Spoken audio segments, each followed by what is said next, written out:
When the laughter broke out in that hospital waiting room, it wasn't because of joy. It was because of shame. My shame. They looked at the man holding my hand, his shirt wrinkled, his boots muddy, his smile soft but proud.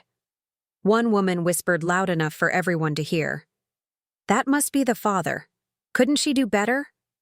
I felt my face burn.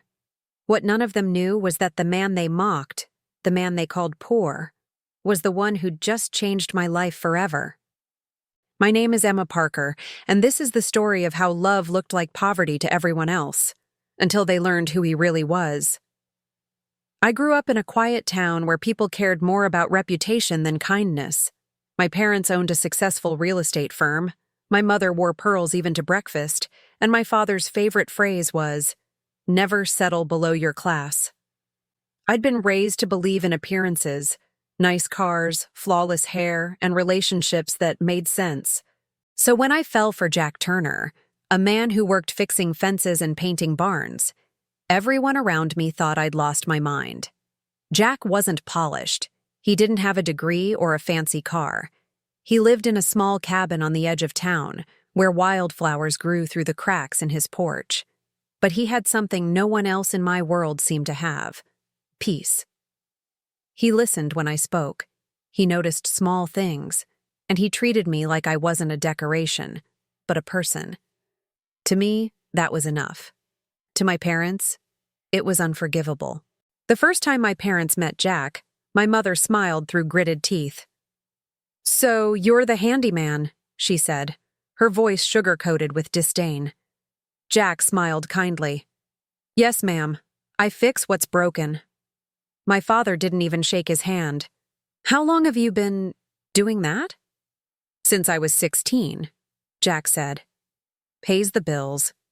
My father's lips curled. "I see.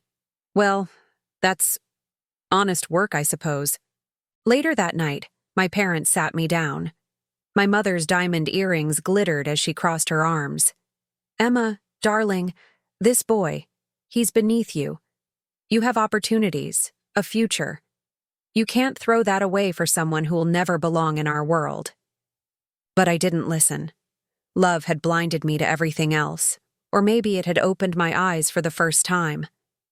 When I told them I was pregnant 6 months later, the world around me cracked in two. I was 23, still finishing my degree in education. Jack was working long hours fixing roofs and cutting wood to save for a small apartment. When I told him the news, he didn't panic. He smiled, tears filling his eyes. "We'll make it work, Em. I promise. You and the baby, everything will be okay." I believed him, but my parents didn't. My mother cried like someone had died. My father's face went cold. "If you go through with this," he said, "you're on your own." I thought they were bluffing. They weren't. Within a week, my phone was disconnected from the family plan. My tuition payment stopped. The credit card I'd used for groceries was canceled. Jack didn't complain. He just worked harder. Every night he came home covered in dust, his hands raw, his shirt soaked in sweat. He'd bring me flowers from the roadside, sometimes daisies, sometimes weeds, always smiling. "Not much," he'd say, "but they're yours." We moved into a tiny one-bedroom apartment above a bakery. The smell of bread was constant, warm, comforting, and sometimes unbearable when hunger kicked in and we had to count coins for dinner. But we had love, and somehow that kept us full. Still, the whispers never stopped. At the grocery store, old neighbors would glance at my growing belly and then at Jack's truck parked outside, its paint peeling, its tailgate rusted. I heard one woman mutter, "Poor thing. She could have had anyone." I wanted to scream, "I did have anyone. I chose someone real." But I bit my tongue. As the months passed, Jack's optimism kept me afloat. But I couldn't shake the shame that others tried to pin on us. At my baby shower, organized by a few college friends, I saw how cruel people could be without saying a word. They'd bring expensive gifts, and then look at Jack, who'd arrived straight from work, his hands still smudged with paint. One girl giggled when he accidentally dropped a napkin holder. Another whispered, "God, I hope the baby doesn't inherit his fashion sense." Jack just smiled through it all, his eyes soft on me. "Don't worry about them," he whispered. "They don't know us." But something inside me cracked. I started to question myself. Was I really doing the right thing? Had love blinded me to a future of struggle? Then, one evening, I found Jack sitting at the table with his head in his hands. He'd been fired. His boss had downsized the crew. We were behind on rent. I was due in 3 weeks. He looked up at me, tears glimmering. "I'll fix this, Em. I swear."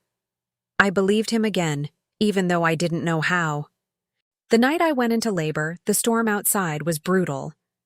Thunder rattled the windows as Jack drove us to the hospital in his old truck. The headlights flickered, rain pounding on the windshield, but he kept one hand on mine. When we got there, my parents were already in the waiting room. Word had reached them somehow. My mother stood when she saw me, her face a mask of control.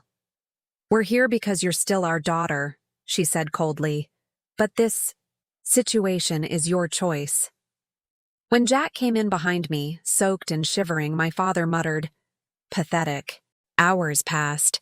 Pain blurred everything. When our baby girl finally arrived, Jack held her like she was made of glass. His voice trembled. "She's perfect." I cried into his shoulder. But as we walked out of the delivery room later, the whispers started again.